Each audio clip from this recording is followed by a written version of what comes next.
Hop, bonjour à tous mesdames et messieurs, nous sommes en live et ça fait tellement longtemps que j'avais plus fait de live que je me suis planté et que j'avais cru qu'on était en live depuis 2-3 minutes alors que pas du tout. Heureusement qu'on a vérifié et qu'on s'est rendu compte assez vite que simplement la petite bêtise. Si ça se Aujourd'hui trouve, on je est suis toujours en pas en live là. compagnie d'Alexis. Salut Alexis. Bah, du coup, salut, salut Image, enchanté tout le monde. Re-salut. Ouais, bah, salut, mais pour les gens, on dit salut qu'une seule fois là. Voilà. Et donc aujourd'hui on a une édition particulière, donc j'ai un invité. On va parler notamment de création de projets, donc projet crypto, fonctionnement de tout ce qui peut se passer là derrière. C'est qu'ils ont levé des fonds chez Lobster, donc on pourra également peut-être ça. Et également du fonctionnement d'un airdrop dans les dessous. Qu'est-ce qui se passe derrière, quels sont réalisés, comment est-ce que va avoir un token, comment on le dit, etc. Bref, des sujets un petit peu différents de ce qu'on a d'habitude. On va pas trop parler d'actu dans le live d'aujourd'hui, malheureusement. Semaine prochaine non plus, je pense pas. Normalement, on aura 3 invités la semaine prochaine. Donc, on aura l'occasion de refaire des trucs d'actualité, mais ce ne sera malheureusement pas aujourd'hui. Tu veux bien commencer par te présenter, s'il te plaît, Alexis? Ouais, ça marche. Bah, du coup, enchanté Image. Donc nous, on se connaissait déjà un petit peu. On expliquera pourquoi aux gens tout à l'heure. Je me présente très brièvement en une phrase et puis après, vraiment ravi de pouvoir répondre à tes questions et à pouvoir partager un petit peu mon expérience dans les cryptos au sein de Lobster, du coup, qui est la boîte auquel je suis cofondateur. Et les dessous du coup éventuellement du airdrop. Donc voilà, bon, en fait j'ai déjà énuméré un peu qui je suis. Donc en fait je gère une boîte qui s'appelle Lobster. Et ça fait quelques années que je suis dans la crypto, donc j'en ai vu des vertes et des pas mûres.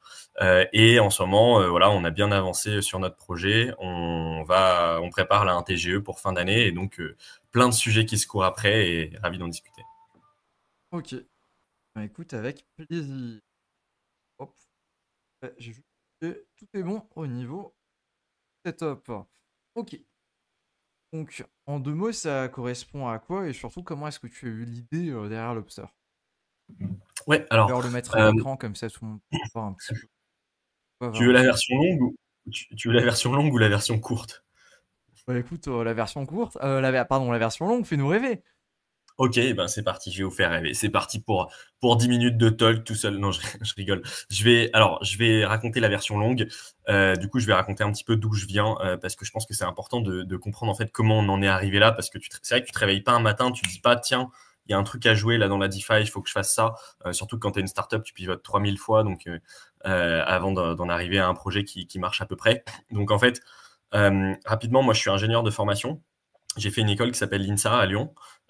Et en parallèle de mes études, j'ai fait pas mal de projets entrepreneuriaux. Donc à la base, moi, je suis juste issu du monde de l'ingénierie.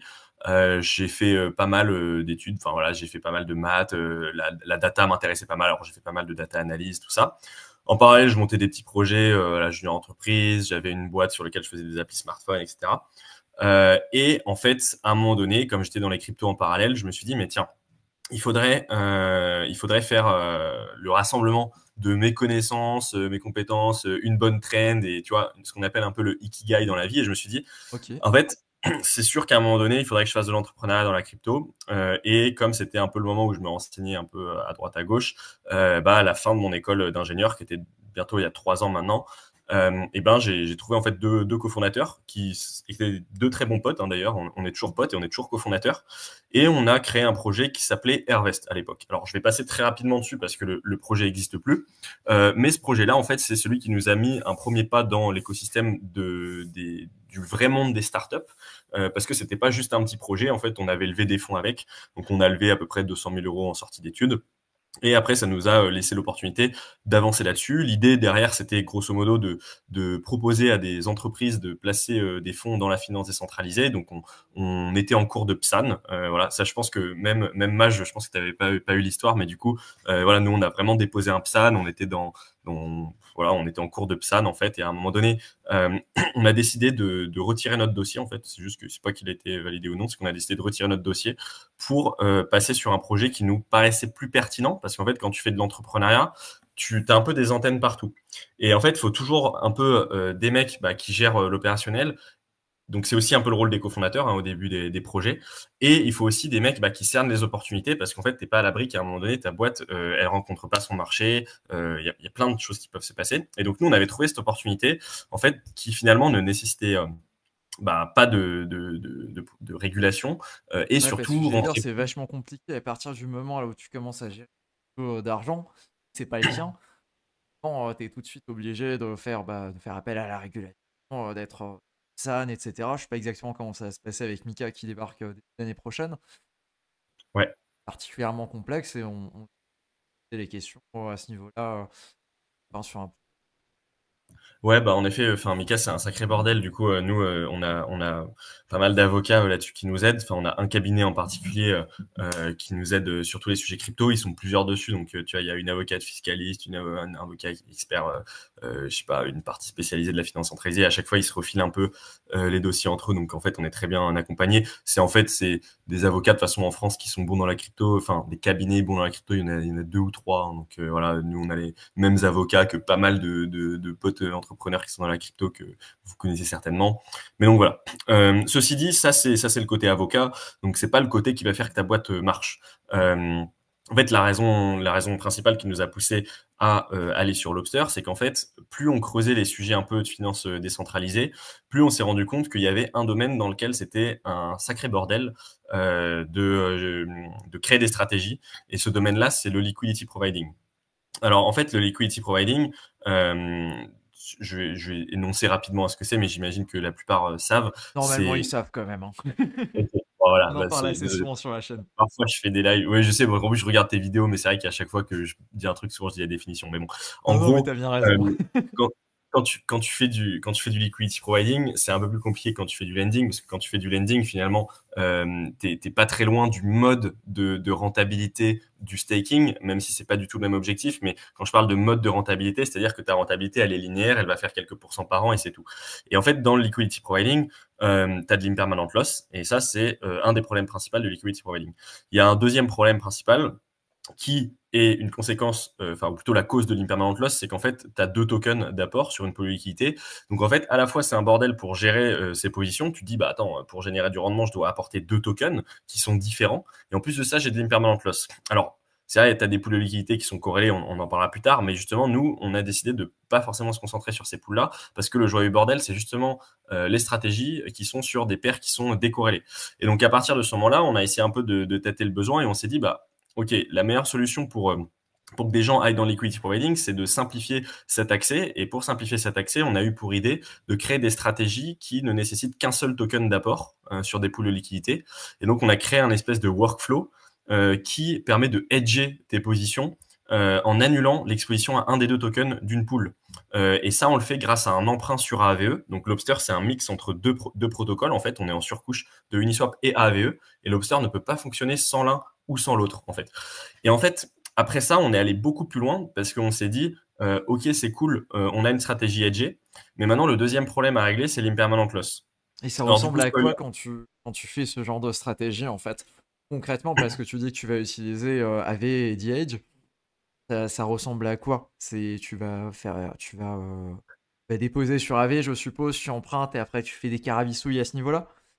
Ouais, pour énoncer vraiment, parce que c'est la base de Lobster, donc c'est vrai que c'est important de le comprendre. En fait, alors t'as énuméré The j'en parlerai juste après, mais en fait c'est AVE et Uniswap. Mais en effet, les stratégies de Lobster ont été créées via l'infrastructure pardon de The.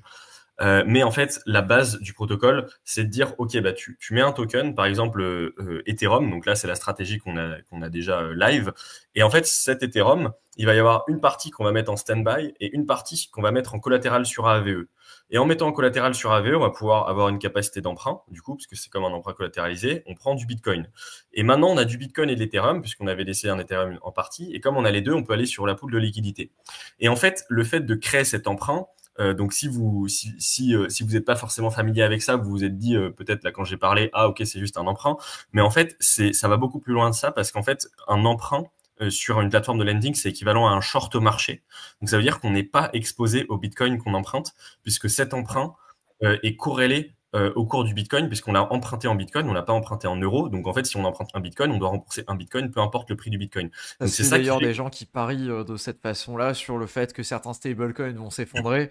Et du Ouais, coup, il y a moyen de faire des trucs comme ça, effectivement assez ouais. sympathiques, de parier qu'un certain stablecoin, par exemple, va s'effondrer. Ce qui fait que dans certains cas, tu peux voir des taux aussi assez aberrants pour de l'emprunt là-dessus. Ouais, bah en fait, pour faire ça, il faut que tu fasses du leverage short market. Donc en fait, nous, on s'en sert pour faire du hedging. Donc ça veut dire qu'on annule l'exposition à un des deux tokens. En fait, quand tu fais du hedging, tu mets un collatéral, t'empruntes et après tu te barres avec l'emprunt. Enfin, tu te barres avec l'emprunt, mais tu devras le rembourser plus tard quand même, mais tu pourras le rembourser avec le collatéral. Et après, quand tu fais du levier sur les plateformes de lending, donc c'est pas ce qu'on fait nous, Lobster, mais tu peux faire des boucles. Et selon comment tu fais la boucle, tu peux faire des boucles de leverage ou de leverage long ou des boucles de leverage short. Et en effet, tu as raison, si tu fais des leverage short, tu peux parier sur la baisse d'un stablecoin. Mais bon, ça c'est. Moi, j'ai jamais fait perso, mais peut-être qu'il y en a qui l'ont fait pendant les DPEG des stablecoins il y a quelques années. Ouais, c'est quand Euh, même parier sur un peu douteux, quoi. ouais, C'est pas bah, c'est. spécialement cool de parier sur la chute d'un stablecoin, on va dire. Ouais, ouais, je sais pas, peut-être que les gens qui font ça, ils ont des infos en avant-première, mais en tout cas, moi, je préfère un peu les trucs qui sont durables, sustainable, qui durent sur le long terme. Donc, enfin, c'est un peu là-dessus aussi qu'on a bâti Lobster, hein.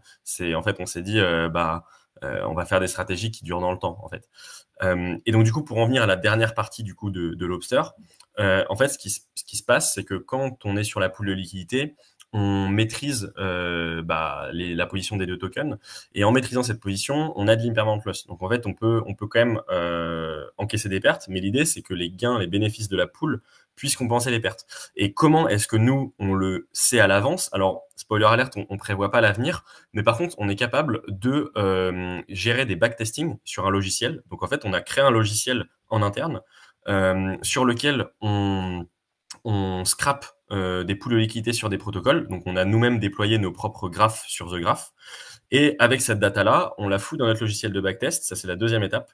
Et la troisième étape, c'est de créer des stratégies avec. Et du coup, on a créé en fait des modèles qui nous permettent de bidouiller un peu et d'en ressortir des stratégies à modèle prédictif et qui vont être des stratégies en fait qui sont prévisibles, c'est-à-dire qu'on sait comment elles vont se comporter, mais par contre, on ne sait pas comment le marché va se comporter. Ouais. Donc en fait, le risque, il est sur le marché, mais nous, la stratégie, on sait comment elle va se comporter.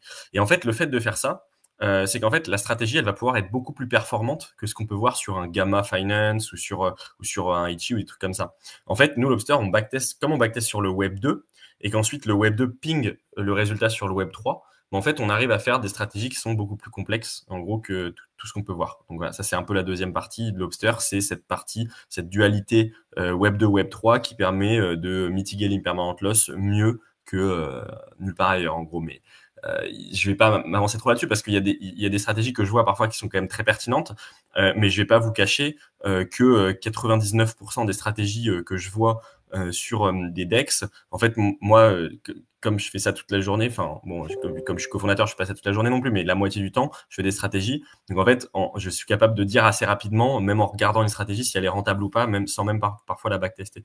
Donc, ça, Tu c'est penses un. à tout ce qui est stratégie un petit peu automatisée qu'on peut retrouver, je sais pas, sur un BP, sur un aérodrome, etc.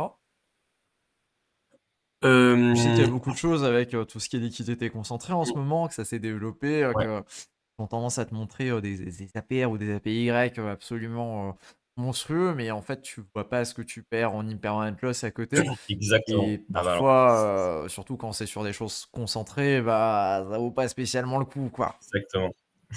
Bah, en fait, t'as tout énuméré. En fait, nous, Lobster, en fait, notre plan, c'est de se baser en tant qu'acteur qui comprend qui comprend les pertes d'impermanent loss, enfin les pertes impermanentes, dans l'APY qu'on affiche. Donc, en fait, on est le seul strategy manager à faire ça.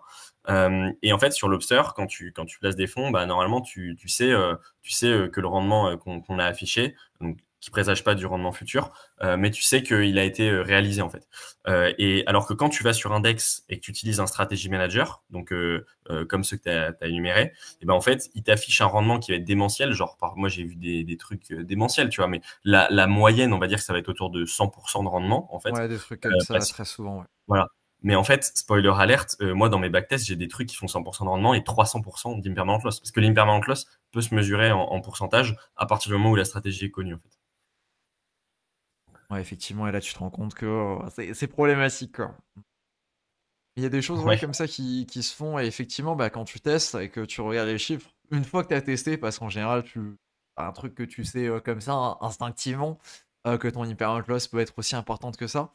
Mais il faut vraiment faire attention là-dessus parce qu'ils ont tendance tous à afficher des chiffres monstrueux et tu vois jamais l'impairment loss sachant que c'est quand même un truc assez obscur, on calcule assez Ouais. difficilement. Il y a des outils, qui permettent de calculer, par exemple, aujourd'hui, je sais pas, je rentre à tel prix, je suppose qu'il va se passer ça avec le marché et quand je Mm. ressortirai, ce sera peut-être à tel prix pour calculer l'impermanent Euh, loss entre ces 2 points-là? Ouais, alors c'est possible. Il y a des outils qui le font. Je sais plus exactement c'est quoi le nom de ces outils, mais nous on utilisait ça au tout début, il y a 2 ans, juste pour comprendre comment ça fonctionnait dans le début de notre R&D. Et ensuite, quand on a posé les problèmes sous forme mathématique et qu'on a fait nos calculs d'intégrale et tout ça par rapport à la liquidité du truc et qu'on a ressorti toutes les formules de maths liées à ces protocoles de concentrated liquidity, bah, on a fait notre propre logiciel de backtest. Donc en fait, la réponse c'est oui.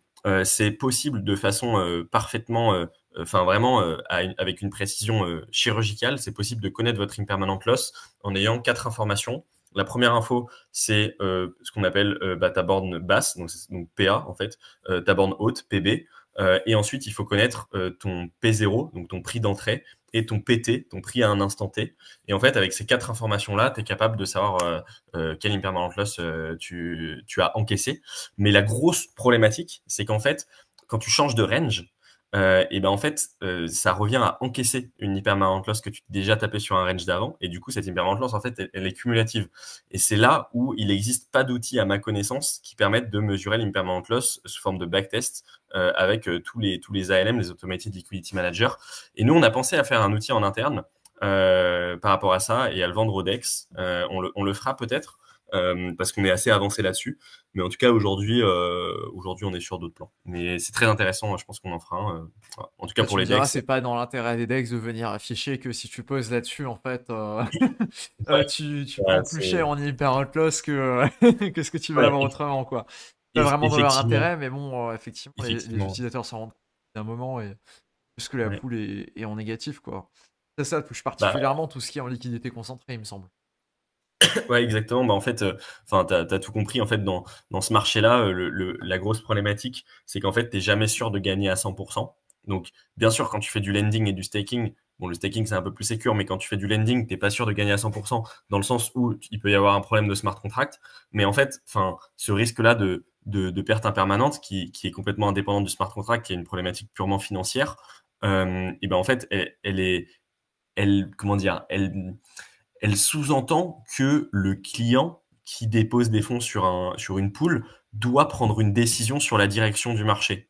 C'est-à-dire que aujourd'hui, quand tu vas sur un protocole de lending, de liquidity providing, pardon, bah tu prends une position et tu pries pour que les 2 tokens restent corrélés, grosso modo. Ouais, en gros, c'est Euh, ça. À peu de choses près, ouais, c'est ça. C'est pas vraiment de ouais, stratégie autre que, bah, on espère que les deux bougent pas trop, quoi. c'est ça. Bah, en fait, nous, chez Lobster, justement, on vient casser un peu cette image-là du liquidity providing parce que, OK, on fait des stratégies hedgées.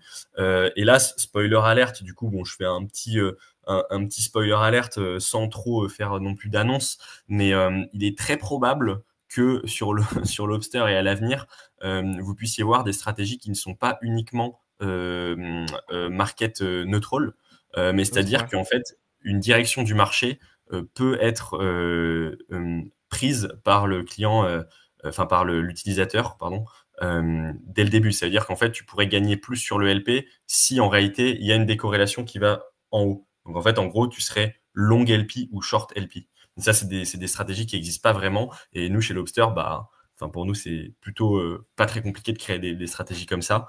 Et en tout cas, c'est plus facile de faire des stratégies comme ça que des stratégies qui gagnent à tous les coups. Par rapport à tes études, tu avais vu quelque chose à ce niveau-là pour faire ce genre d'analyse?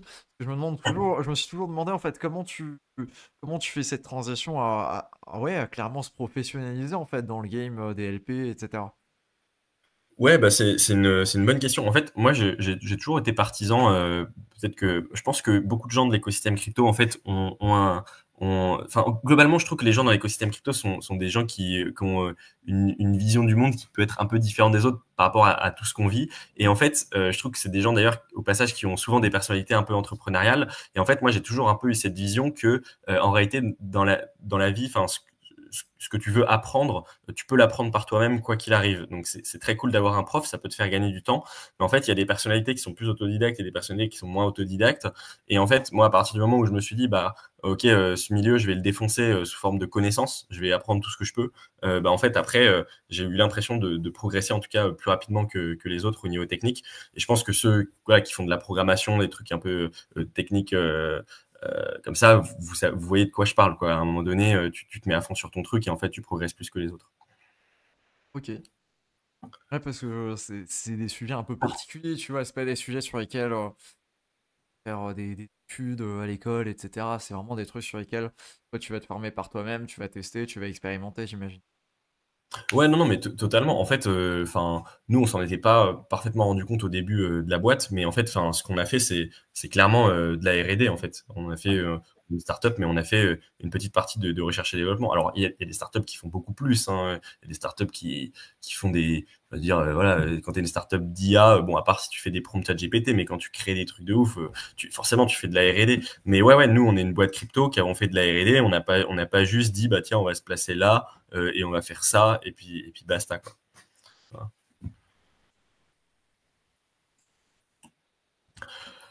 Wally Walou, je sais pas s'il peut y avoir des commentaires. Pour les quitter ces bidons, autant faire du levier. Oui, alors Alors, tu c'est peux rien faire à voir. C'est vraiment mais, rien à voir. tu peux faire du levier, mais On se euh, retrouve au prochain verre, hein. on se retrouve au prochain verre, hein, c'est ça. Non, mais oui, ça n'a pas grand-chose à voir. Enfin, il y en a un des deux où tu peux perdre toute ta thune, l'autre où tu perdras qu'une partie au maximum, quoi. Je pense que là, on va rentrer en phase de boule. Les gens vont commencer à voir que le positif un peu partout. Et en fait, faut pas oublier que, bah voilà, justement, sur une stratégie de levier, tu peux tout perdre. Sur une stratégie de LP, globalement, tu peux perdre, mais pas beaucoup, quoi. Enfin, ça va rester modéré, quoi. Ça dépend de ta stratégie, mais ça m'étonnerait, quoi. Normalement, sur des poules, tu restes quand même sur des trucs assez safe, quoi. Bah, globalement, plus tu concentres, plus tu prends un risque, hein. Enfin, en fait, globalement, Et ça a vraiment tu... changé le game, là, depuis que hop, ils sont ramenés avec la V3, avec la possibilité, du coup, de faire de la liquidité. Avant, c'est vrai que Ouais. c'était quand même relativement facile à comprendre. T'avais pas cette histoire de range. T'avais pas est-ce que comment je gère mes bornes, etc. Et ouais, c'était plus simple. Quasiment tout le monde, en Bah, fait, de prendre une position et de se dire voilà, tac, j'ai mon LP, voilà, je sais, bah, si ça monte un peu, ça montera moins que, enfin, en fonction de l'asset, hein, évidemment, mais ça montera moins que si j'avais une position brute. Mais par contre, si ça bouge pas trop, c'est intéressant, etc. T'avais une meilleure idée. Là, en ce moment, effectivement, avec tout ce qui est liquidité concentré, je trouve que c'est plus une professionnalisation en fait du métier, là où tu as vraiment des gens qui vont professionnaliser là-dedans, qui vont prendre les compétences, qui peuvent même faire de la liquidité en juste à temps, là où ils voient. Enfin, j'avais vu ça, j'avais déjà discuté avec Mentor pas de chez Starknet, mais qui a Avenue. Il me disait, ouais, il y a effectivement des boîtes qui sont spécialisées là-dedans, pour chercher dans la même pool les prochaines transactions qui arrivent. Ils voient, il y a cette transaction-là. Ils vont déposer de la liquidité à ce moment-là pour choper, et puis après, bah, ils l'enlèvent parce que c'était vraiment juste pour cette transaction-là à ce moment-là. Ça, tu vois, ça, je trouve ça ouais. complètement fou. Ouais, ouais. Alors, ça, c'est des stratégies, on va dire, d'arbitrage de LP, parce que du coup, tu es sur plusieurs poules, tu rentres et tu sors, et tu as un timing qui est très important. Mais du coup, nous, par exemple, chez Lobster, on fait pas du tout ça. En fait, on reste sur une même pool et on va essayer de la rendre rentable, en fait, avec la création des ranges. Mais juste avant, tu as énoncé quelque chose de très important, qui, d'après moi, n'est pas encore connu de la plupart des gens. C'est en fait pourquoi finalement le liquidity providing, c'est devenu si compliqué. Je vais déjà énoncer, enfin réénoncer la différence entre Uniswap V2 et V3 d'un point de vue très simple, au cas où il y en a qui vraiment sont déjà perdus. Mais la différence entre les deux, c'est que tu dois choisir un range entre les deux. Et en fait, ce range-là, il va te multiplier ta rentabilité, mais il va te multiplier aussi ton impermanent loss. Et spoiler alert, en fait, depuis la V2 et la V3, la rentabilité a pas beaucoup évolué, en fait, mais l'impermanent loss, lui, il est beaucoup plus grand. Donc, en fait, c'est devenu un game, comme tu dis, de professionnel. Et en fait, ce qu'il faut comprendre, c'est quels sont les intérêts des 3 acteurs qui rentrent en jeu dans le LP. Donc les 3 acteurs, ce sont les DEX, les swappers et les liquidity providers. Et en fait, eux, les DEX, ce qu'ils veulent, c'est qu'il y ait un maximum d'échanges sur leur DEX. Donc pour qu'il y ait un maximum d'échanges sur leur DEX, ils vont tout faire pour réduire le slippage de leur pool et réduire les frais de leur pool. Pourquoi est-ce que c'est la stratégie pour avoir beaucoup de rendement? C'est parce qu'en fait, les DEX, la plupart de leur volume d'échange, ils le font pas sur leur front.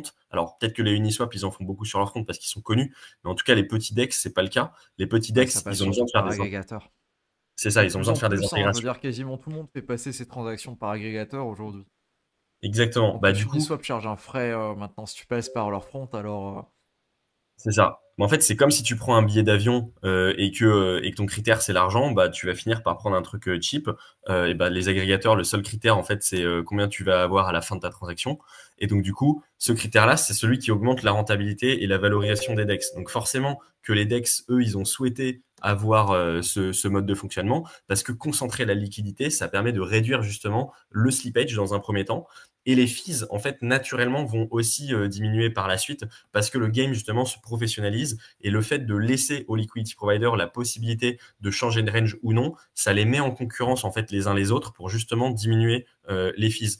Mais en fait, le seul qui perd dans cette histoire, c'est le liquidity provider, parce que lui, le liquidity provider, il passe d'un truc qui était très simple d'utilisation, mais très inefficace pour les swappers. Donc, lui, en fait, ça l'a arrangé, en quelque sorte, que ce soit inefficace pour les swappers.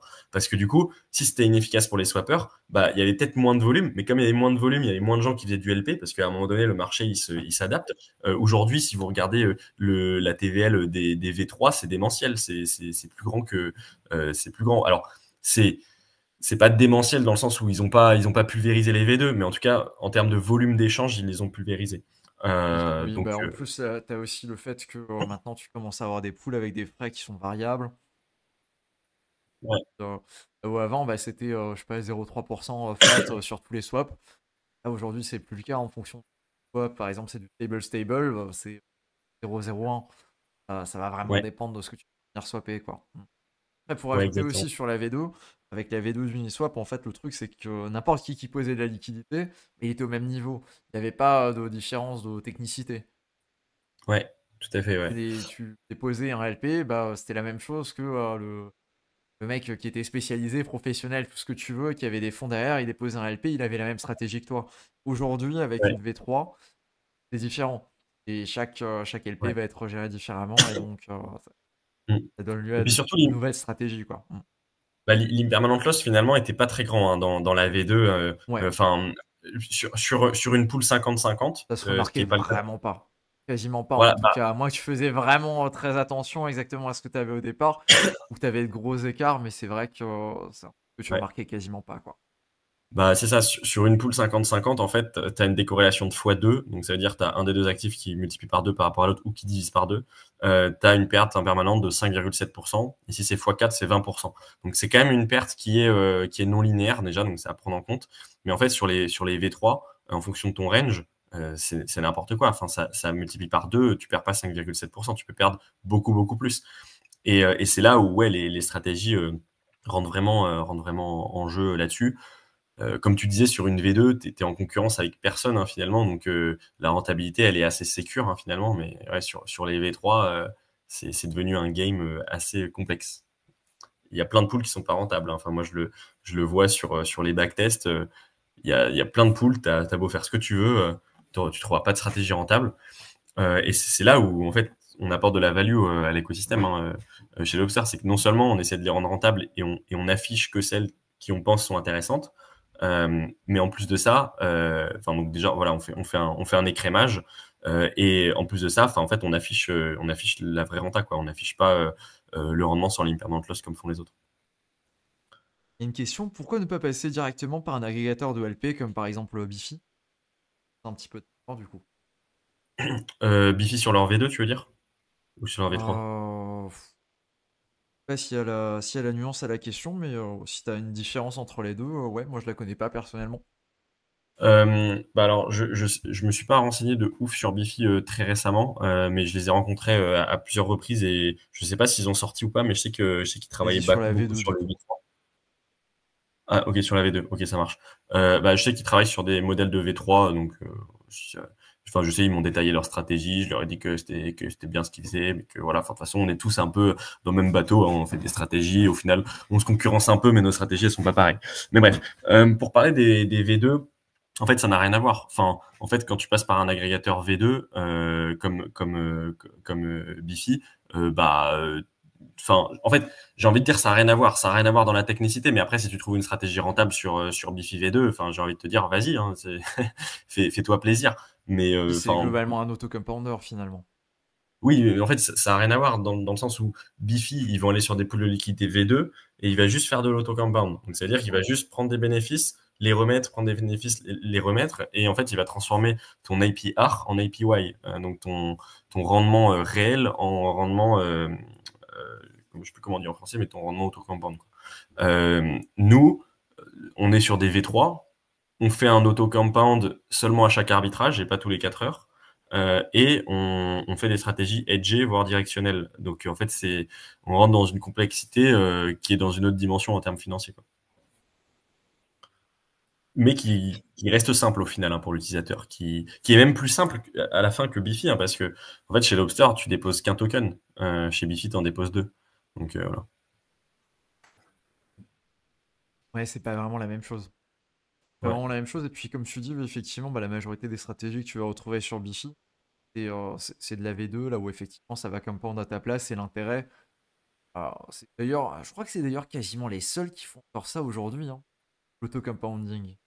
Ouais, On a bah, plus grand monde sur ce créneau. En 2021, il y avait je sais pas combien de projets qui s'étaient lancés là-dessus. Il y a une quantité mm, folle qui se sont fait hacker. Et pourquoi? Probablement des trucs bien obscurs. Et effectivement, il y mm. en a plus 50 000 qui font ça, mais l'intérêt d'un MiFi, c'est juste au lieu de poser sur ta poule et de devoir toi à la main venir récupérer et réinjecter, ça le fait pour toi. C'est l'intérêt principal en fait de poser sur un Bifi. Ouais, c'est ça. Mais après, enfin, Ubifi, s'ils essayent de travailler sur des V3, c'est aussi parce que la V2, ils savent qu'à un moment donné, elle va plus exister, quoi. En fait, il y aura toujours un peu de liquidité sur des V2, mais je vous invite à regarder la liquidité qui reste sur Uniswap V1. C'est plus grand-chose, quoi. Donc aujourd'hui, les V2, je suis même plutôt agréablement surpris de voir à quel point elles sont pas mortes. Mais si elles sont pas mortes, c'est uniquement parce qu'elles sont plus simples. Parce qu'en réalité, enfin, en termes d'efficacité, quand t'as les gros players qui vont arriver et qui vont faire des stratégies comme Lobster ont fait, enfin comme Lobster nous on fait, bah en réalité le game il va être plié, quoi. Enfin les V2 elles vont plus exister. Donc là aujourd'hui, enfin profitez encore un peu des V2 d'après moi parce que je sais pas s'il y en a pour longtemps. Et Lobster en fait en quelque sorte on vous apporte cette technicité en tant pour un particulier, bah, que les professionnels ont et que vous n'avez pas. Après, comme je l'ai pas non plus spécialement énoncé, mais en fait, nous, notre game aujourd'hui, c'est plus d'intégrer des DEX, en fait. Donc, indirectement, en fait, on s'en fiche un peu de savoir qui fait des swaps et qui sont sur les stratégies de Lobster, mais on va pas targeter à part sur notre front, en tout cas à part sur les stratégies qu'on a sur notre front. Normalement, on target pas forcément indirectement le type de player qui va rester 2 semaines sur le protocole et partir.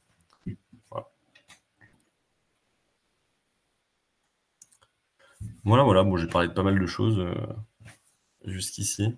Vous êtes audité par qui chez Lobster? Chez Lobster, on passe par une plateforme qu'on appelle un, un stratégie. Pardon, c'est juste une infrastructure. C'est une plateforme Stratégie d'infrastructure. manager, non?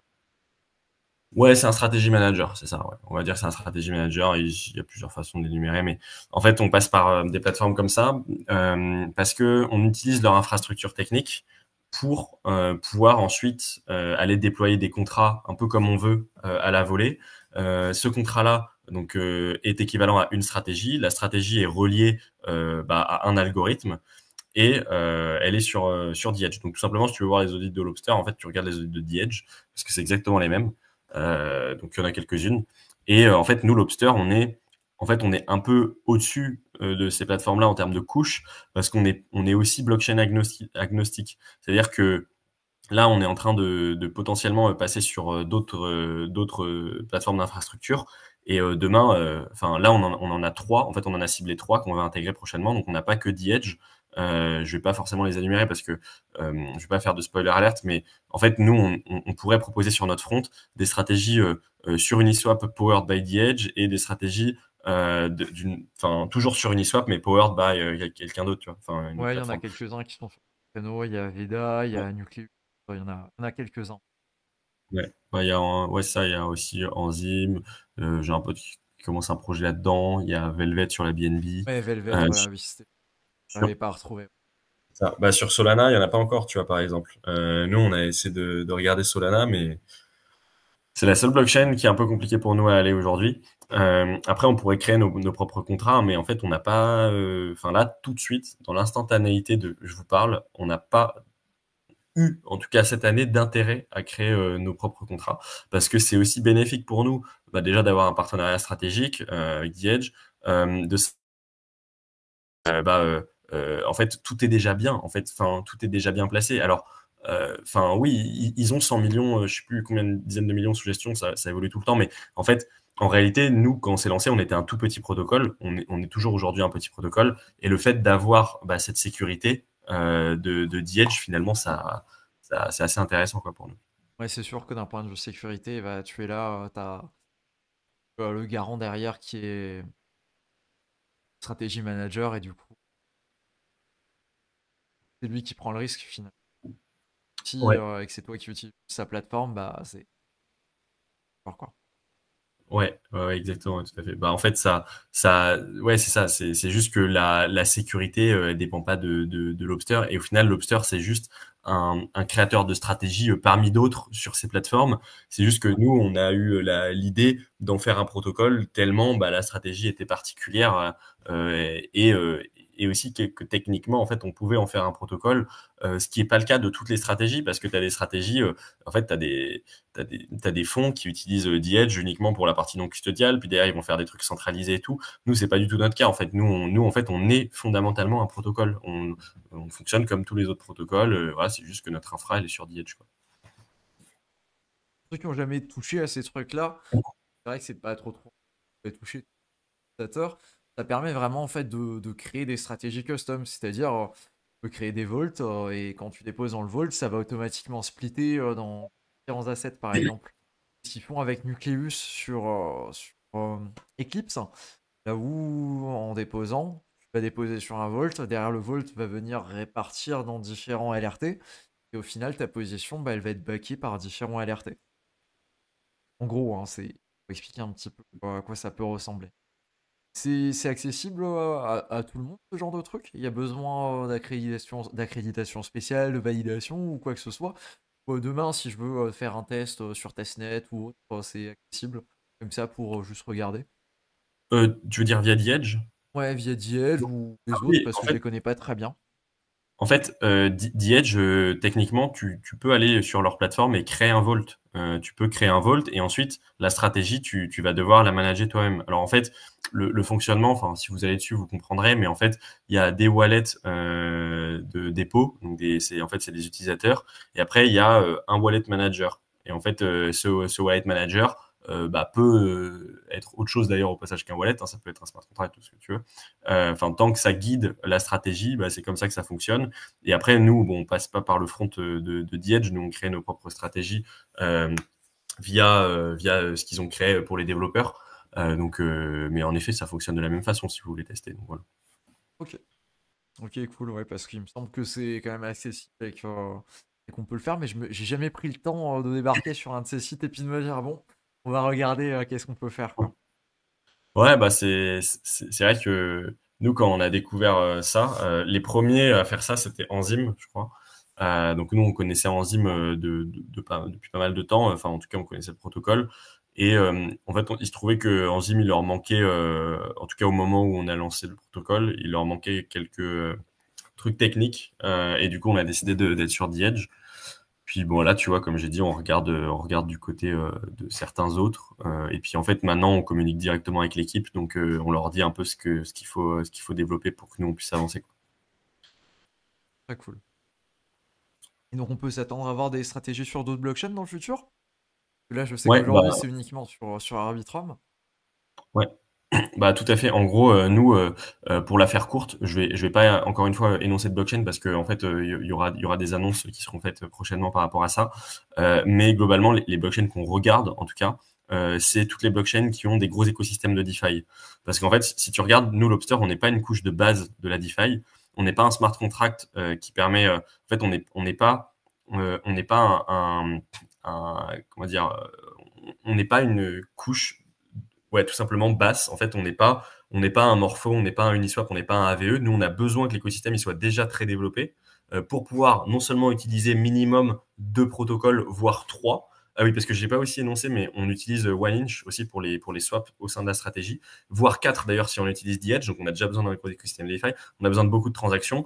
Aujourd'hui, les blockchains qu'on regarde, c'est, pour les énumérer un petit peu, c'est genre Base, Ethereum, Solana, comme j'avais énoncé, BNB aussi, et un petit peu Optimism aussi, on avait regardé, mais voilà.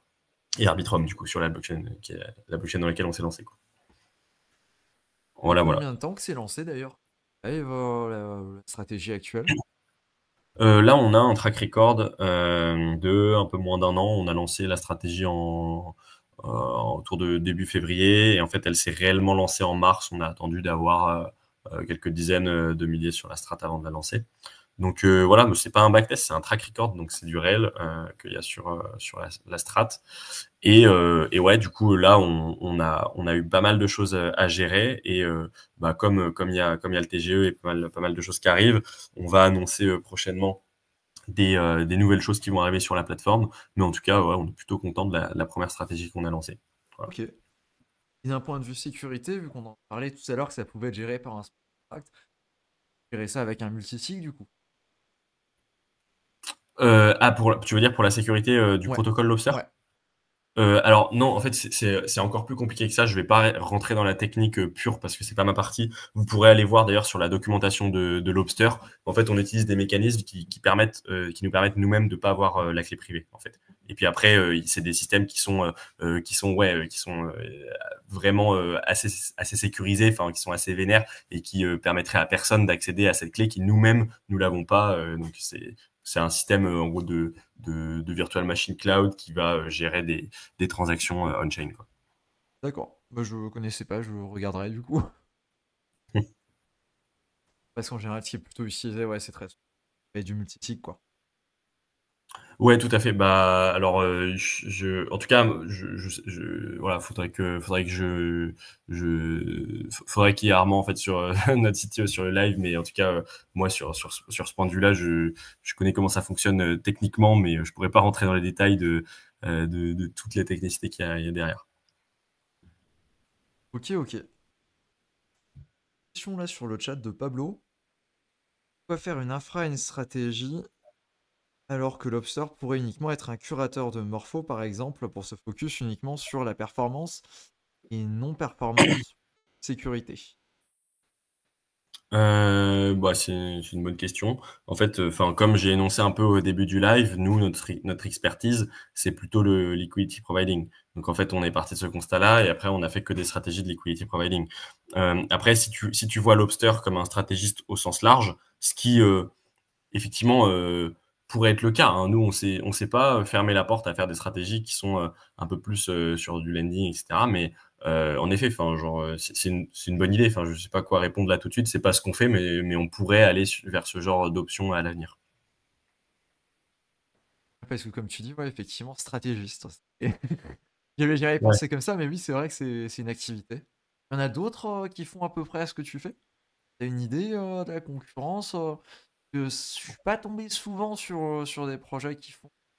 Pour pas dire, je suis pas encore tombé sur un projet qui fait à peu près ce que vous faites. Ce que j'avais déjà vu, c'est effectivement bah, les fameux, la fameuse liquidité automatique en concentré, ce que tu vas avoir sur des ishi, etc. Mais autre que Euh, ça, ouais, ça me dit rien. Bah, honnêtement, je crois, hein, sauf preuve du contraire, que Lobster, on est le seul stratégiste. Enfin, en fait, je préfère dire ALM, Automated Liquidity Manager. En fait, je dis stratégiste parfois, mais en fait, on est le seul Automated Liquidity Manager qui est multi-protocole. C'est-à-dire qu'on utilise au sein d'une même stratégie plusieurs protocoles qui fonctionnent non pas de façon indépendante, mais qui fonctionnent en même temps. Donc, en fait, par exemple, si tu vas voir des Sommelier Finance, eux, c'est pas vraiment des stratégistes, mais en tout cas, ils proposent des stratégies qui ont été faites homemade sur leur front.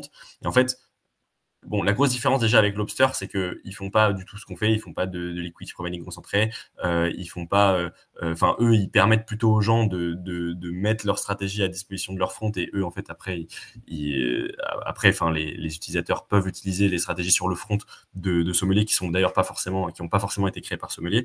Mais là où je voulais en venir on est le seul protocole qui fait du multi protocole en termes de stratégie, c'est qu'en fait, on a déjà vu justement, notamment par le biais de Sommelier, des stratégies qui permettait par exemple de surperformer l'Ethereum et qui, quand tu allais dans une pool, ça plaçait, par exemple, enfin quand tu allais sur un vault Ethereum de Sommelier, tu allais par exemple surperformer l'Ethereum en allant sur une pool corrélée d'Ethereum plus une autre pool avec du R Ethereum et en fait tu avais plein de types d'Ethereum et à la fin tu avais Ouais. une combinaison de tout qui faisait que tu superformais. Mais en fait nous Lobster c'est pas vraiment ça qu'on fait. On n'est pas sur de la mitigation de risque comme ça. En fait nous on mitigue le risque au sein d'une même stratégie qui ne peut pas fonctionner sans ces deux protocoles. C'est-à-dire que la stratégie Lobster sans le protocole de lending, elle marche pas, et sans le protocole de liquidity providing, elle marche pas. Alors que dans le cas de Sommelier, t'enlèves une des façons de générer du rendement sur l'Ethereum, tu as toutes les autres qui sont similaires, la stratégie, intrinsèquement, elle ne change pas. Je sais pas si c'est assez clair la façon dont je l'ai énuméré, et c'est ça qui est un peu game changer chez Lobster. Et ce protocole de lending, finalement, qui est celui qui va hedger la stratégie sur le liquidity providing, c'est celle qui nous permet d'avoir la main mise sur la directionnalité de la stratégie. Parce qu'en fait, en empruntant plus ou moins du token, tu vas pouvoir choisir si tu vas être long LP, short LP ou delta neutre. Et donc, du coup, ça en effet, ouais, c'est du jamais vu. C'est vrai que c'est pas spécialement facile en fait d'expliquer ce que vous faites avec Lobster. C'est déjà Non, bah, assez technique, quoi. Ouais, c'est vrai que la ouais. question se pose, qu'est-ce que tu montres sur le front en fait pour dire aux gens bah voilà, c'est ce qu'on fait, mais sans perdre les gens, parce que c'est vrai que là il faut quand même pas mal de notions pour pouvoir suivre un petit peu, pour avoir une idée de ce qui se passe derrière, etc. Ouais, bah en fait, ça peut être intéressant. Je vois que sur la rediffusion du live, t'es sur notre app. Si tu peux cliquer sur Invest, en fait, je peux montrer en direct aux gens Ouais. ce qu'ils voient. Euh, En fait, pour commencer à discuter de ça, en fait, nous, bon, déjà, tout est fully on-chain, donc techniquement, tu peux aller vérifier, mais on sait que les gens préfèrent un front. Donc, nous, sur notre front, on essaie que ce soit très simple, en fait. En gros, on essaye que ce soit un one-pager, un track record, quelques informations sur ton truc.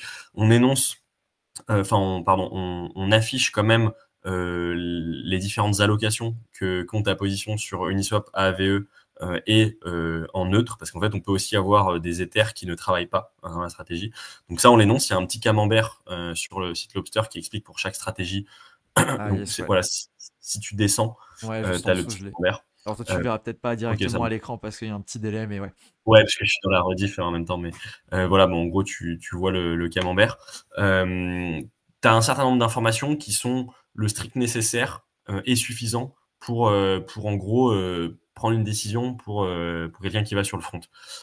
Cependant, si tu veux vraiment rentrer dans les détails, tu peux ensuite cliquer sur The Edge, on affiche le bouton Powered by The Edge, et là, Ouais. tu arrives sur la page de la stratégie The Edge, et là, tu peux avoir beaucoup plus de détails. Tu peux avoir notamment des détails sur qui dépose, qui retire, qui sont les plus gros holders. En fait, tu vois que, par exemple, sur une stratégie, bah, nous, on détient pas 90% de la strat. En fait, aujourd'hui, on détient même pas 5%, ou même pas, je sais même pas si on est à plus qu'1% dans la réalité des faits sur la stratégie. En fait, nous, on s'en fiche en fait d'aller dessus en fait.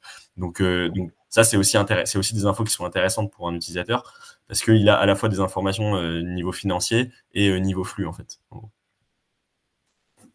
Et ok. C'est pas mal, t'as quand même tout qui est indiqué. Ouais.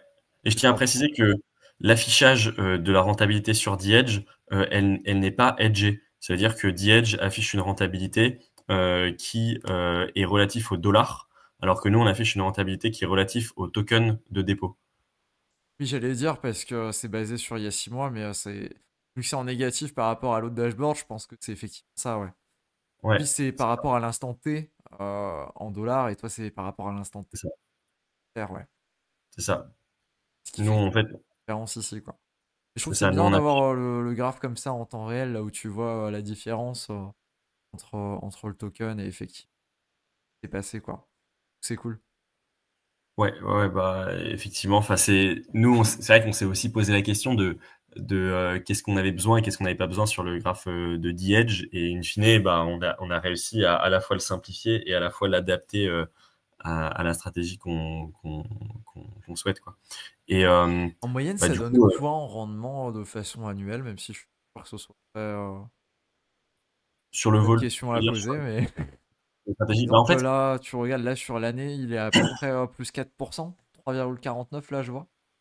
ouais, c'est ça. Bah, en gros, cette stratégie-là, elle a des moments. En fait, là, on est en début de bull market. Du coup, la stratégie là, elle varie énormément en termes de d'APY. Globalement, dans l'année, elle était entre 3 et 15. Là aujourd'hui, voilà, il se trouve qu'il y a un pourcentage qui est affiché, qui est quand même pas, qui est quand même intéressant, en tout cas qui laisse présager du bon. Mais ouais, c'est à peu près ça. C'est de l'ordre de quelques pourcents. Ça va dépendre de la pool de liquidité dans laquelle on est, ça va dépendre des configurations de marché. En fait, il y a trop de facteurs qui peuvent influer. Nous, on parle jamais de rendement, on est juste des. En fait, nous, on est une boîte technique qui développons un software pour des DEX et il se trouve qu'on le met aussi à disposition des gens sur notre front. Mais en fait, nous, c'est juste un algorithme en fait, hein. Lobster, c'est un algorithme indépendant concrètement. Ok. Et question qui peut-être un petit peu, c'est pas beaucoup d'efforts pour surperformer du wrap testé Ethereum de pas combien de pourcents, mais pas. Allez, 50% peut-être? Ouais, si, quand même. Un wrap testé Ethereum, c'est du combien aujourd'hui? Ah, attends, j'ai pas compris la question. Je voulais dire, est-ce que c'est pas énormément d'efforts pour avoir une performance qui est quand même relativement proche de ce qu'on va avoir par exemple sur du Ethereum? Ah oui, oui, oui, oui. Bah en effet, en fait, c'est des questions qu'on se pose tous les jours, nous. Par Enfin, exemple, la Lido, tu genre, vois, est à 3,11. Là, vous êtes ouais, à 4,6 par exemple. ouais, ouais, bah en fait, c'est des questions qu'on se pose tous les jours. Nous, il se trouve que quand on a lancé la stratégie, tu vois, on était autour de 15, là, c'est redescendu un peu. En réalité, on peut pas prévoir la rentabilité d'une stratégie. C'est impossible, en fait. Et c'est pour ça qu'on parle pas de rendement, c'est parce qu'en fait, on peut pas s'immiscer là-dedans. Après, nous, dans le bac de Lobster, on a des stratégies qui tournent, on en a une dizaine. En fait, on les teste pendant un petit peu de temps avant de les mettre dans le front. Et là, je vais pas faire de spoiler alert du coup, mais en fait, on a pas mal de stratégies aujourd'hui qui marchent bien, qui marchent même très bien et qu'on mettra à profit du front un peu plus tard. Mais en fait, nous, on a lancé notre protocole sur Ether, enfin sur le token Ether, parce que c'est aussi là où il y a une grosse liquidité, où on pouvait attirer, enfin, trouver des gens qui ont de l'Ether, c'est pas forcément compliqué. Mais en fait, je veux dire, demain, ce qu'il faut voir de Lobster, c'est qu'en fait, on est libre d'aller où on veut. Et en fait, nous, contrairement à un protocole de lending, on peut vraiment faire des stratégies sur n'importe quel token, en fait. Et du coup, c'est aussi la grandeur de la possibilité du protocole qui est impressionnant dans un certain sens. C'est-à-dire que si tu cherches que de la rentabilité, bah peut-être que tu trouveras de toute façon toujours un protocole qui fait une meilleure rentabilité qu'un autre. Mais tu vois, nous aujourd'hui, en fait, on distribue aussi des points, bah du coup pour le airdrop, ça on l'a énoncé. Après le lancement du token, il y aura aussi des bonus sous forme de token. Donc en fait, en réalité, tu as aussi pas mal d'avantages à faire partie d'un protocole comme le nôtre plutôt qu'aller juste détenir du WST Ethereum, quoi. Donc après, c'est libre Effectivement, à tout le oui. monde. Enfin, j'ai énoncé les différentes possibilités qui peuvent y avoir, mais c'est pas très comparable. En fait, nous, on n'est pas très comparable enfin, on est comparable à très peu de protocoles, en fait, dans le fond. C'est juste une question de choix, en fait, d'aller chez nous ou pas, quoi. Ok, ok. Avec les incentives sur certains protocoles, on arrive facilement à des rendements supérieurs. Ouais, bah effectivement. Donc tu disais toi aussi, bah effectivement, point sur Lobster avec un airdrop qui arrive. Et aussi, Ouais, nous en tout à dire fait, un ouais. petit peu plus, on peut creuser un petit peu comment c'est défini, ça, comment ça se passe en arrière-boutique. Ouais, bah on peut en parler un peu. En effet, je vais pas donner beaucoup d'infos qui sont publiques en tout cas actuellement dessus. Enfin, je vais pas en donner plus. Mais déjà pour vous expliquer un peu le raisonnement derrière le airdrop. En fait, pourquoi tu fais un airdrop quand tu es un projet? Tout simplement, tu as envie de récompenser tes premiers utilisateurs. Ça fait un peu parler de toi. Ça booste un peu ta TVL. Enfin, il n'y a pas de raison apparente de ne pas en faire. En tout cas, enfin moi, c'était ma vision et notre vision dès le début avec mes cofondateurs. Ensuite, on s'est dit, bah, comment on va le faire, tout simplement. Donc ce airdrop, tu peux le faire sous forme ponctuelle. Tu dis, bah tiens, surprise, on va donner du token, etc. Ou tu peux le faire sous forme de points, ce qu'on a choisi, et je vais expliquer après pourquoi on a pris ce choix-là. C'est à peu près tout. Faire un airdrop aussi, c'est très bénéfique pour un projet. Il faut le voir aussi comme ça parce qu'en fait, nous, ça nous permet de décentraliser plus le token.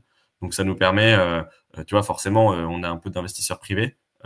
Déjà, contrairement à beaucoup de projets, enfin, on en a, nous, bon, vous regarderez, hein, la tokenomics, elle va être publique dans pas si longtemps que ça. On se cache de rien, on a des investisseurs privés, enfin, on aura des investisseurs sous forme de vente publique, etc.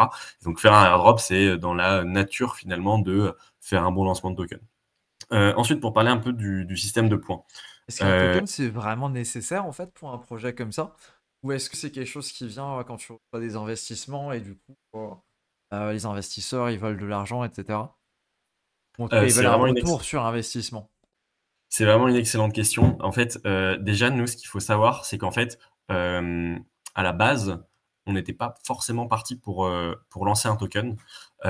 Et la raison aussi à ça, elle était économique. C'est qu'en fait, nous, on a levé des fonds à 2 reprises. Là, on est en train de lever des fonds une 3e fois. Ces fonds qu'on a levés à 2 reprises, on les a levés en equity, tu vois? Donc c'était des toutes petites, répartitions. En fait, aujourd'hui, on s'est pas du tout beaucoup dilué. En fait, nous, aujourd'hui, on a la maîtrise sur le lancement du token. Et l'idée derrière ça, justement, au moment où on s'est dit, bah tiens, un token fait du sens, il y avait plusieurs raisons à ça. La première, c'est qu'on s'est dit, bah en fait, un token dans l'écosystème Lobster, il fait parfaitement du sens parce qu'en fait, il va permettre à notre communauté de prendre des décisions sur notre token. Donc ça veut dire que demain, Lobster, justement, ça sera potentiellement plus décentralisé. Donc ça, on n'en sait rien. C'est des choses auxquelles on réfléchit en tout cas. En tout cas, on l'énoncera très probablement d'ici quelques semaines ou quelques mois. Donc déjà, dans un premier temps, ça fait parfaitement du sens. Le token en tant que tel, lui, des avantages à donner à la commu. En fait, on en a plein. Nous, le token Lobster, on est sur un type de stratégie qui est un type de stratégie assez complexe. Et en fait, demain, on peut très facilement donner des avantages ou non sous forme d'initiative ou pas à des gens qui détiennent le token. Mais sous forme d'avantage, ce qu'il faut comprendre, c'est que nous, en fait, on déploie des stratégies qui sont rentables ou non. En tout cas, on essaye qu'elles le soient. Et ces stratégies-là, elles ont une limite de liquidité dans la plupart des cas. Et en fait, on pourrait demain, et c'est ce qu'on réfléchit, à faire des stratégies qui sont un peu plus premium et qui sont un peu plus pour les gens qui détiennent le token. Et en fait, ça, ce serait un gros avantage du coup de détenir ce token Lobster pour pouvoir permettre d'accéder à des stratégies qui ont une limite de liquidité qui est déterminée à l'avance et sur lesquelles nous, on va pas faire rentrer beaucoup de personnes. Donc ça, c'est un des avantages que pourrait que pourrait avoir le token. Mais en fait, il y en a plein d'autres que je pourrais vous citer, mais que je vais pas forcément vous citer pendant ce call-là pour plein de raisons. Mais du coup, ça faisait du sens de faire un token dans le sens d'être plus proche de la communauté et pouvoir vraiment échanger et interagir de façon plus précise finalement. Tu détiens le token, on sait à l'avance quel avantage est-ce que quelle personne va avoir. Donc en fait, assez naturellement, on s'est dit, le token finalement, il va permettre la croissance de l'écosystème parce que le fait de se rapprocher du coup de sa communauté à ce point-là, ça va forcément être bénéfique à la fois pour le projet et à la fois par la commu justement qui décide de détenir du token. Donc on a vraiment eu une logique de communauté pour le coup quand on a créé le token. Et derrière ça, on s'est dit, le token Lobster, ça va pas juste être un token de lancement de projet, voilà, basta, nous on veut tant de TVL et en fait à la fin le token il sert à rien. En fait, on a vraiment travaillé toute cette année sur un vrai plan, sur plusieurs années, beaucoup d'années, si possible tout le temps. Mais en fait, on a énormément travaillé en collaboration aussi avec des advisors et avec des boîtes qui nous ont aidés. D'ailleurs, je salue du coup notamment Nomix, qui est la boîte qui nous a aidés sur les tokenomics. Et on a vraiment fait des vrais plans d'utilité, de structure. On a fait des stress tests sur le token. Et donc, ouais, tout simplement, c'est venu assez naturellement. Et en fait, ce qu'il faut savoir, c'est que avant de faire une étude sur ton token, tu fais une étude, en effet, s'il est utile, le token ou pas. Et en fait, si un projet, en tout cas un projet honnête, hein, en vient à la conclusion qu'un token est bénéfique, globalement, c'est certainement que ça l'est. En vrai, enfin, nous, on est aussi parti de ce constat-là que quand on a discuté avec Nomix des possibilités de notre protocole, en fait, il y a tellement de choses qui nous sont venues à l'idée, si tu veux, qu'on a été très emballé, en tout cas, par ça, quoi. Aujourd'hui, quand tu crées un protocole qui a une plus-value qui est moindre, on va dire, genre tu fais un énième DEX avec un énième fork, en fait, t'as pas trop le choix. En fait, tu crées ta tokenomics, mais tu sais ce qui marche. Tu sais ce qui marche pas parce que Uniswap existe déjà. Donc, en fait, tu réinventes pas la roue. Et là où nous, c'est intéressant, c'est qu'en fait, justement, sur le niveau de la tokenomics, alors forcément, on a une roadmap longue et intéressante. Donc, dans un premier temps, il y aura pas toutes les fonctionnalités du token, mais en tout cas, c'était vraiment très intéressant de pouvoir se dire, on est un protocole unique et en fait, on a plein de choses à offrir pour la commu. Donc, let's go faire ça, quoi. Ok. C'est prévu de faire de la redistribution des frais générés par le projet? Je pourrais pas m'avancer là-dessus, mais en tout cas, on y a réfléchi. Je sais que Mais ouais, d'un point de en vue fait, légal, c'est assez ouais, touchy, il me semble, ce sujet. ce qu'il faut savoir là-dessus, c'est qu'en fait, en fait, bon, il y a plusieurs problématiques là qui me passent par la tête, mais le seul truc qui pourrait être à peu près légal et qui, au final, ce que certains protocoles font, c'est du buyback and burn. Donc ça veut dire que par les bénéfices de ton protocole, tu rachètes une partie du token. Et ça, c'est hyper bullish parce que ouais, ton token, forcément que si tu es une boîte qui fait de la vraie rentabilité, ce qui est Utiliser notre, plus à brûler. voilà, Surtout, ce c'est qui est notre acheté cas. et c'est pas juste brûlé, quoi. C'est ça. En fait, nous, on pourrait très bien le faire parce que justement, enfin, nous, on est une boîte qui fait du vrai bénéfice. Donc, on n'est pas un énième shitcoin qui va faire juste du pump and dump. Enfin, il y a un vrai projet derrière qui fait de la renta. Et donc, du coup, faire ça pour nous, ce serait pas très compliqué finalement. Simplement, on va pas le faire au début parce que il y a trop de choses qui se passent actuellement. D'ailleurs, souvent, si tu remarques les projets qu'il annonce au début, c'est pas tout le temps bon signe. En fait, souvent, ça s'annonce un petit peu plus tard. C'est ce qu'on fait Uniswap, c'est ce qu'on fait plein de projets. Donc, c'est aussi pour ça que bon, je réponds pas forcément à cette question, mais en tout cas, voilà, on y a réfléchi. Ok, ok, ok. Tu disais avoir levé des fonds tout à l'heure, ça se passe comment? Tu peux détailler un Euh, petit peu le process? ouais, Ça me paraît carrément, assez intéressant, ouais, enfin... Et qu'est-ce qui se carrément. passe? Est-ce que c'est un moment, toi, tu te dis, ok, ben, on a besoin d'autant d'argent parce qu'il faut payer les gens, en fait, qui bossent sur le projet, les développeurs, les designers, etc. Et puis, bon, bah, on sait tous que bah, malheureusement, tu peux pas vivre d'amour et d'eau fraîche, encore moins quand tu montes des projets. Ça se décide comment et comment ça se passe? Ouais, bah alors déjà, quand tu fais une augmentation de capital, je parle de levée de fonds equity là, et après je pourrais venir sur les levées de fonds token. Ouais, En général, tu la fais pas par hasard. En fait, tu vas pas te dire, tiens, c'est cool, je vais avoir plus d'argent dans ma boîte.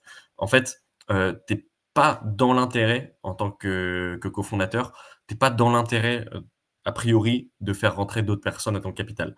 Donc en fait, si tu le fais, il peut y avoir deux raisons à ça. La première, c'est une raison monétaire. C'est parce qu'il te manque de l'argent, ou en tout cas que tu penses que tu peux aller plus loin. Donc, en fait, souvent déjà, tu fais pas une levée de fonds parce qu'il te manque de l'argent. En fait, c'est vrai que c'est mauvais de dire ça. C'est plus pour accélérer ta roadmap. En tout cas, c'est comme ça qu'il faut l'entendre. Et la deuxième raison, c'est pour faire rentrer des partenaires stratégiques. Parce qu'en fait, en réalité, qu'est-ce qui te lie à vie, à la vie ou à la mort de ta boîte avec quelqu'un? C'est si cette personne, elle rentre au capital. En fait, t'es pas à l'abri qu'il y ait des gens qui te claquent entre les doigts assez rapidement si t'es pas marié avec eux. Et en fait, des investisseurs, c'est comme un mariage. Nous, on en a aujourd'hui, on en a pas mal. On a même des angels qui nous soutiennent, qui ont aussi eux-mêmes des projets. Et donc, du coup, tu crées un écosystème en interne que ta commu ne voit que quand tu fais des annonces publiques. Mais en fait, nous, derrière, ça nous permet d'être soutenus par plein de gens, en fait. Enfin, un projet qui lève des fonds, bien sûr qu'il peut mourir quand il a plus de fonds, ou alors quand il n'a pas réussi à atteindre la rentabilité. Il y a plein de possibilités qui peuvent arriver dans une startup, mais en fait, le soutien que tu as d'autres personnes, c'est aussi un gage de confiance qui fait que ta boîte, elle va durer longtemps, en fait, en quelque sorte. Donc ça, c'est les deux raisons. Et maintenant, pour énoncer un petit peu le comment ça se passe, une fois que tu as une de ces deux problématiques, ou les deux, souvent d'ailleurs c'est les deux, bah, tu dis, OK, let's go, on va accélérer. Dans les faits, il faut aller le plus loin possible en tant que cofondateur. Donc ça veut dire que nous, on était 3. On allait le plus loin possible à 3. Parce qu'à 3, on avait à peu près toutes les compétences pour commencer finalement à lancer le produit. C'est ce qu'on a fait, hein, d'ailleurs. Et ensuite vient le moment où tu te dis, bon, ok, là, il faut payer des gens parce que sinon, c'est compliqué. Donc, quand tu commences à prendre des avocats qui ont le tarif des avocats qu'on a, qui sont assez chers, et enfin voilà, déjà un avocat c'est cher, mais alors un avocat crypto, je vous en parle pas. Bah, en général, ça c'est une des premières dépenses, tu vois, qui vient dans toutes les boîtes crypto. Et à part si tu as envie de sortir, que chacun des cofondateurs sorte plusieurs dizaines de milliers d'euros chacun juste pour la légalité, sans même savoir si le projet va marcher, mais en général, tu te poses la question de, et tiens, si je ferais pas rentrer des investisseurs qui financeraient ça. Donc déjà, tu finances les premiers trucs comme ça qui sont des nécessités pures et dures pour que ton projet marche, mais qui sont pas forcément des embauches. Parce qu'encore une fois, une boîte qui est saine, d'après moi, c'est une boîte qui va le plus loin possible avec les cofondateurs avant d'embaucher. Et l'embauche, c'est une accélération, en fait. Et ensuite vient le moment où tu te dis, en tant que cofondateur, bah là, le projet, il prend un peu d'ampleur. Du coup, en fait, il faudrait prendre des profils, soit pour déléguer des tâches, parce que moi, j'ai plus le temps, ou soit des profils qui sont meilleurs que soi. Donc, on entend souvent qu'un entrepreneur, il a besoin de s'entourer de gens meilleurs que soi. C'est très vrai, en fait. Et une levée de fonds, ça sert à ça, en fait. Ça sert à embaucher des gens qui vont te permettre à la fois d'accélérer sur ta boîte et à la fois qui ont des connaissances et un parcours de vie différent de toi et donc du coup nécessairement vont apporter des choses supplémentaires à ton projet. Et donc ensuite, une fois que tu as levé des fonds, donc quand tu lèves des fonds, tu vas avoir plusieurs catégories d'acteurs. Tu as les business angels, les clubs de business angels, les VC, donc les investisseurs privés sous forme de capital risque. Tu as aussi les launchpads quand c'est dans la crypto, mais l'équivalent des launchpads dans le monde traditionnel, c'est des plateformes de crowdfunding en fait. Donc en fait, ça existe aussi dans le monde trad. Voilà, donc tu essaies de les convaincre. En fait, tu leur pitches ton projet, donc tu leur pitches d'un point de vue investisseur. Hein, donc c'est un peu pareil que si tu pitches à un client dans le sens où à la fin il comprend ce que tu as fait, mais quand tu es avec des invests, tu vas un peu plus dans les détails de ta roadmap, pourquoi tu es la bonne équipe. Tu leur énonces le fait que est-ce que ta boîte elle est viable, quoi. En fait, c'est plus des problématiques comme ça. Tu fais un joli PowerPoint pour expliquer ce que vous voulez faire en gros. Ouais, c'est ça, ça s'appelle un pitch deck. En fait, c'est assez standard, ça s'explique comme ça. Et en fait, tu énonces un peu ton pitch deck sous forme de problème, solution idéale, notre solution, pourquoi notre solution elle se démarque des concurrents. Après, tu dis pourquoi est-ce qu'on est la bonne équipe pour réaliser ce qu'on a dit. Après, tu dis ok, maintenant vu qu'on a cette équipe-là, c'est quoi la roadmap. Tu dis qui te soutient, etc. Enfin, tu as une dizaine de slides comme ça. Ce qui est intéressant, c'est de voir que les gens rentrent pas forcément pour les mêmes raisons.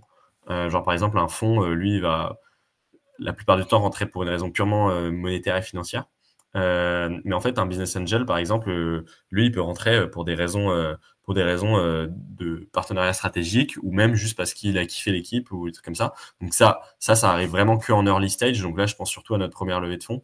Mais après, plus tu avances, plus tu as besoin de lever des gros montants. Et donc, du coup, plus c'est soit des gros business angels qui, eux, ont des intérêts financiers, ou alors c'est des fonds qui, eux, peuvent t'introduire à des gens un peu de plus en plus haut. Et en fait, tu montes un petit peu dans l'échelle jusqu'à faire des belles levées de fonds et être soutenu par pas mal de gens, quoi.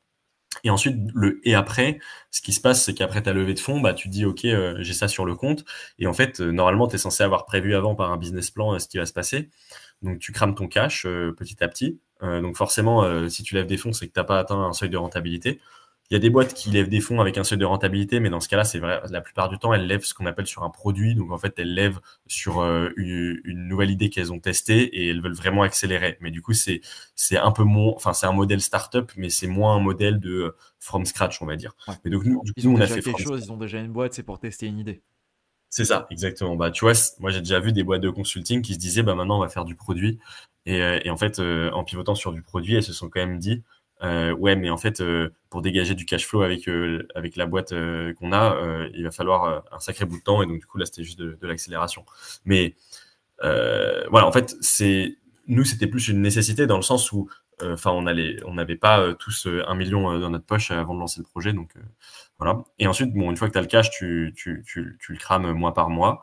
Donc ça s'appelle ton cash burn. Tu définis ton runaway, donc c'est le moment à partir duquel tu vas devoir relever quoi qu'il en coûte. Entre-temps, tu peux avoir des mauvaises surprises ou des bonnes surprises au niveau du marché. Donc si ça se passe bien, bah, tu n'auras peut-être pas besoin de relever. Et si au final ton plan se fait ou que ça se passe pas très bien, bah, si ça se passe pas très bien, bah, à voir à quel point ça se passe pas bien.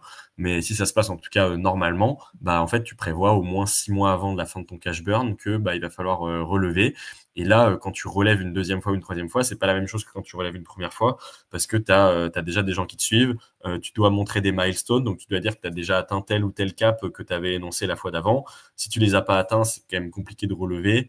Ou alors, si tu les as pas atteints, faut expliquer pourquoi. Enfin, en fait, tu es constamment jugé en fait, par les investisseurs sur plein d'aspects qui sont pas les mêmes aspects que les clients.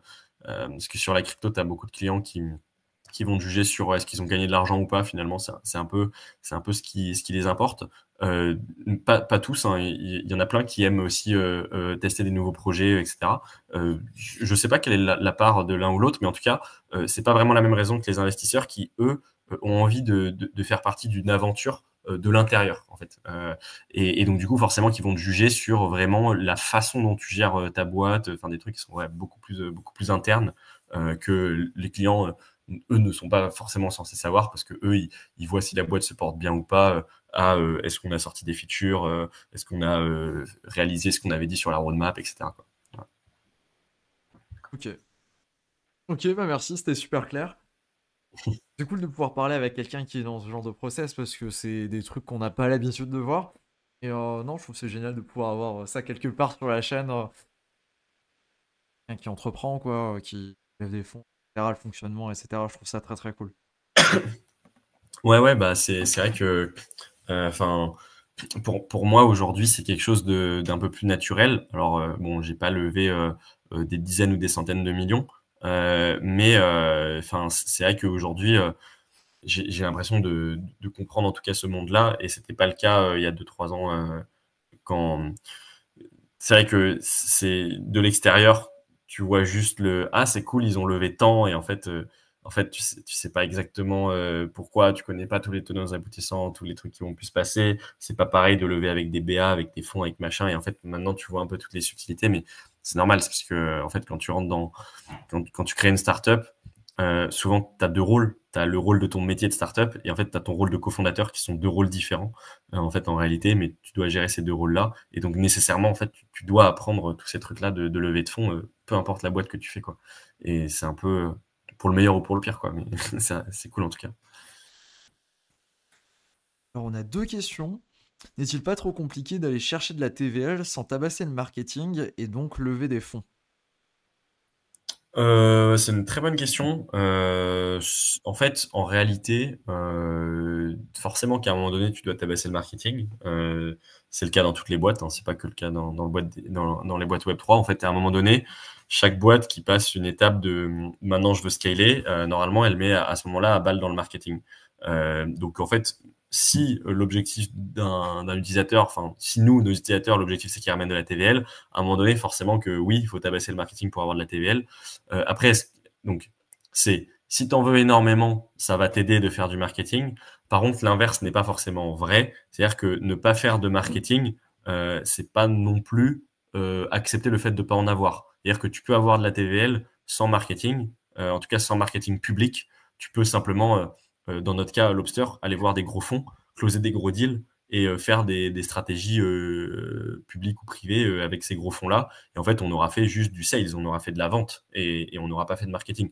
Donc c'est un peu la deuxième façon d'avoir de la grosse TVL qui n'est pas corrélée à la levée de fonds au passage. La levée de fonds, elle va juste te permettre d'avoir de l'argent qui va te permettre de soit le mettre dans le marketing, soit d'embaucher des gens qui vont faire du sales. Mais en fait, enfin, tu peux quand même le faire avec les moyens du bord, quoi.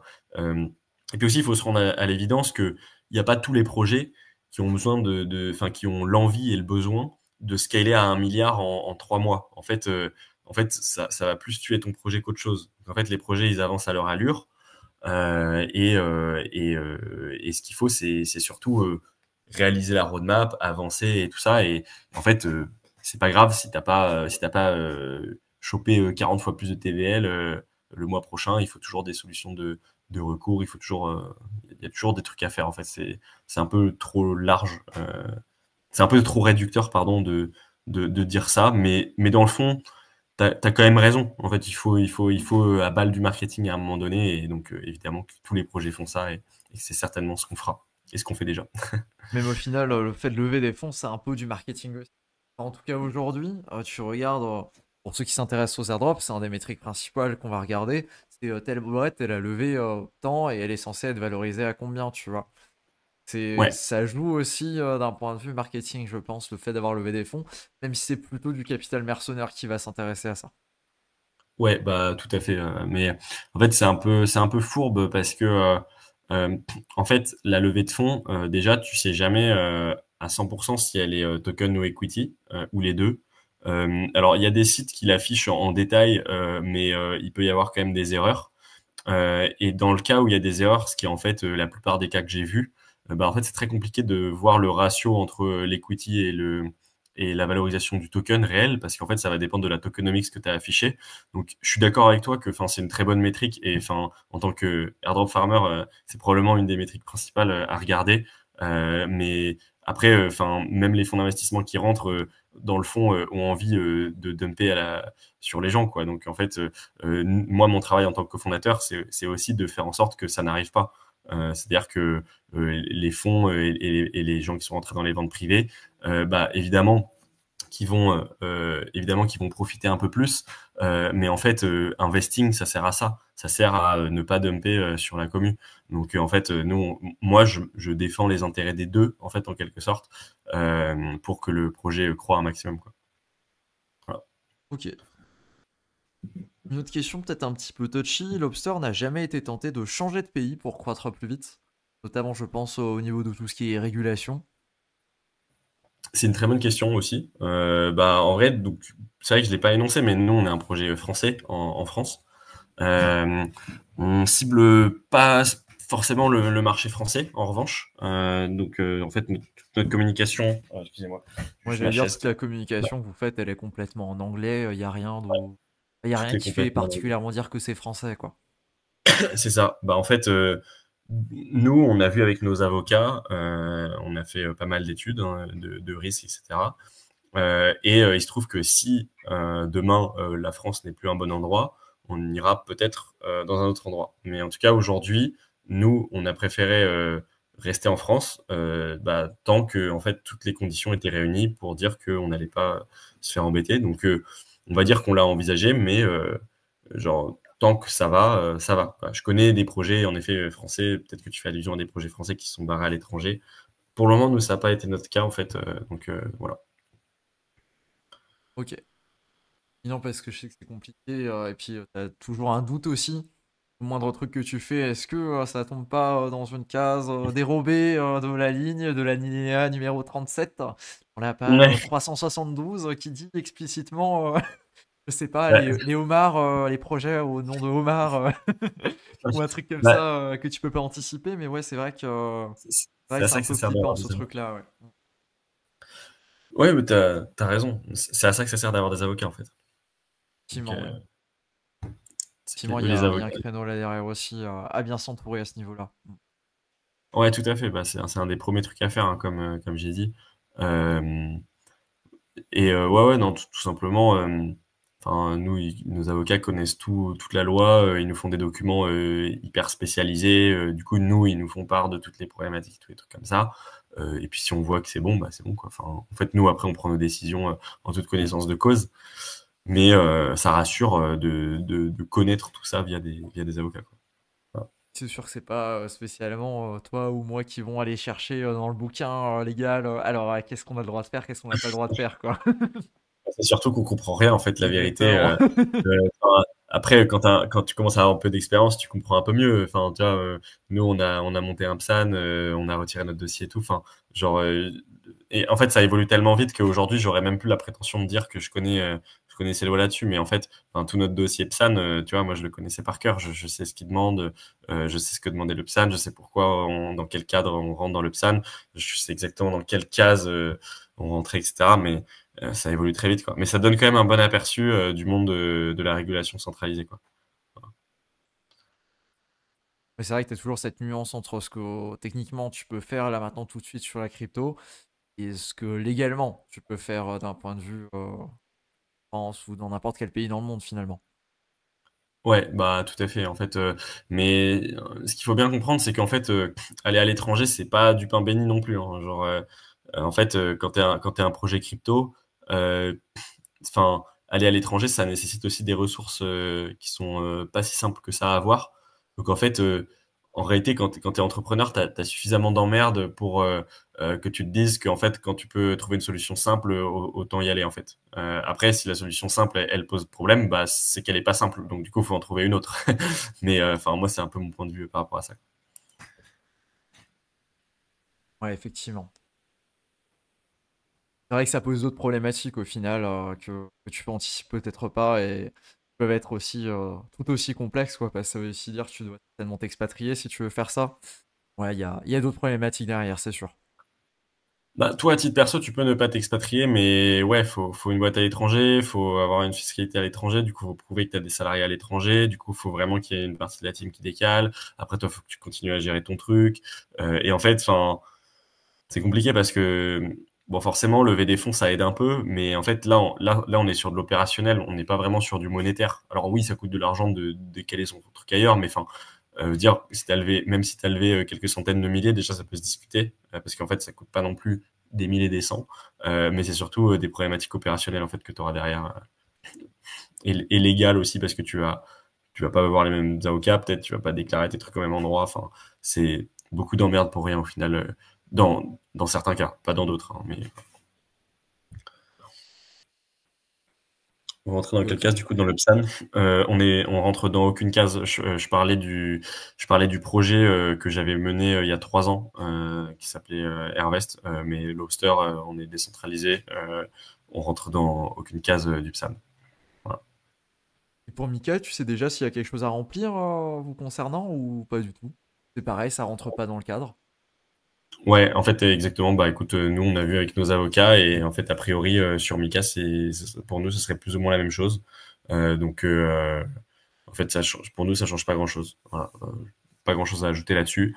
Il y a, ça change des choses par rapport au token, mais ça, on est au courant et on va gérer ça avec les avocats. Mais sinon, il y a pas de problématique cruciale par rapport à ça. Ok, ok. Mais écoute, j'ai l'impression qu'on a déjà bien fait le tour. Ouais, bah merci à toi en tout cas. Je sais pas si t'es censé durer combien de temps Je au sais pas, total. j'ai jamais le chrono dans la main pour savoir combien de temps ça dure. Ça dépend. En général, quand je fais seul et puis que je fais l'actu, c'est environ 2 heures, mais avec les invités, ouais, ça dépend de ce qu'on a raconté, de ce qu'on voit sur les sujets ou autres. D'ailleurs, si vous avez encore des questions, n'hésitez pas.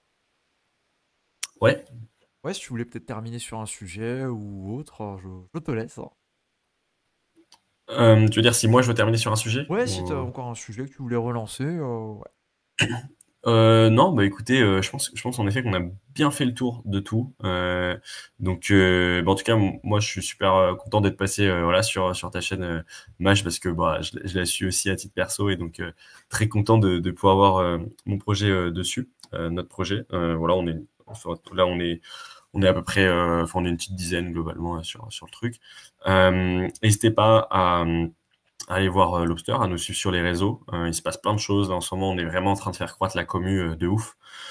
Donc, c'est des choses qui vont être bénéfiques pour la suite, pour nous, pour le lancement du token, pour le projet, pour les stratégies, parce qu'on aura certainement, on a l'impression qu'on a des belles perspectives, en tout cas pour l'année prochaine. Donc ça, c'est vraiment très cool. Et en tout cas, très motivé de voir la suite. Et n'hésitez pas, si vous avez des questions, à les poser sur Twitter et tout. On aura notre community manager, Félix, et d'autres qui seront ravis de vous répondre si vous avez des problématiques sur Lobster. Voilà. On a une petite question, la strat a été backtestée depuis quand? C'est celle qui est présente sur le site, j'imagine, sur Arbitrum. Ouais, très bonne question. Alors, en fait, nous, les strats, on les backtest depuis le début de la création des pools de liquidité, pour la plupart. Il y a des pools de liquidité qui se comportent mal en début de création, parce qu'en fait, elles ont des TVL et des volumes d'échange qui sont très décorrélés de la réalité. C'est ce qu'on a pu voir notamment sur la blockchain Arbitrum au moment où tout le monde farmait le airdrop. On a vu des décorrélations assez significatives. En fait, ce qui se passe, c'est que cette data, soit on l'enlève, soit tout simplement on backteste pas cette période. Mais nous, il se trouve que là, la pool qui est lancée, on l'a backtestée depuis le début. Et donc, en gros, depuis le début, la pool, elle a été créée autour de mi-2021, je crois. Et nous, on l'a backtesté depuis à peu près début 2022, un truc comme ça. Donc, Ok. Ok.